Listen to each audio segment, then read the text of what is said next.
Hands down, this is the perfect wine for mushroom Swiss burgers. Do you know what this wine is? This is Wine Folly, where we learn by tasting. Great wines, they're kind of like fingerprints. Our observations will tell us more about what they are and where they're from. Let's see what this wine has to say. First thing we'll do is look at the color. This wine looks to be a deep ruby color, which tells us the grape variety has thicker skins. When I swirl the glass, I can see many tears forming on the sides of the glass. And you know what that means?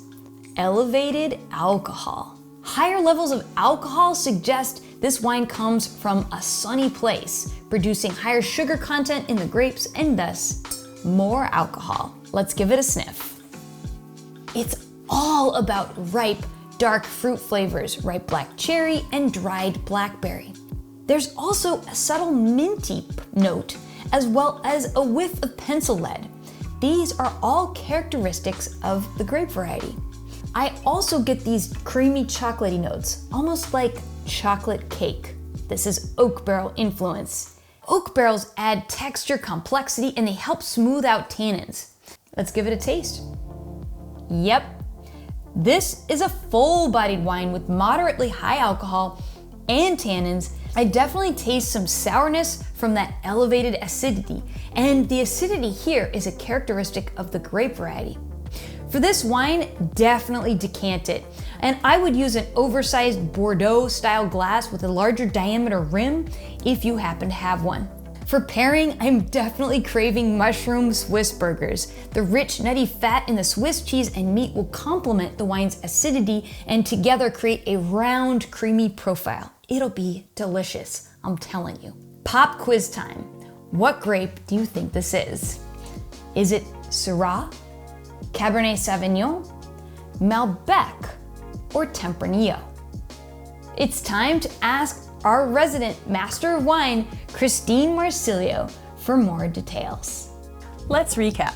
We've got a tannic, deeply colored wine with ripe black fruit flavors and herbal nuances. These traits are synonymous with a couple of grape varieties, but primarily the thick-skinned Cabernet Sauvignon.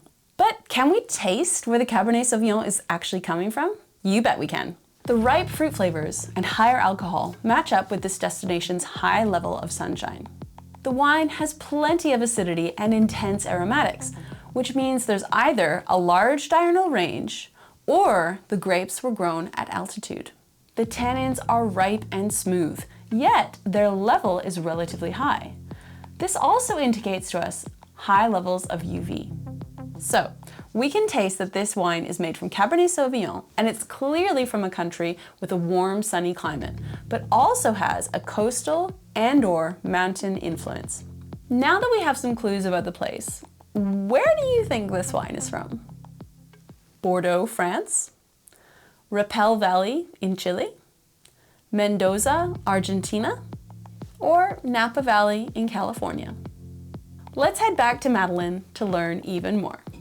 For this level of ripeness, we need a warm Mediterranean climate with heaps of sunshine. And for this acidity level, we need cooling influences from both mountains and bodies of water. We are perfectly describing Chilean terroir. This wine is Clos de Luz, Massal 1945 Cabernet Sauvignon. It's a family-owned 82-acre estate that was originally established in 1892. The grapes used in this wine were planted in 1945 by the winemaker's grandmother. The vineyards and winery are in the Rapel Valley of Chile. This particular appellation sits right in between the coastal region and the Andes Mountains. The Pacific Ocean and the Andes create this crazy induction effect, which keeps the region from not getting too hot. Well, that was fun. If you liked this segment, definitely leave us a comment and let us know. This wine is part of Wine Folly Club, and we have more tasting videos like this coming up, so definitely subscribe to learn more about wine. Until next time, happy tasting. Peace out.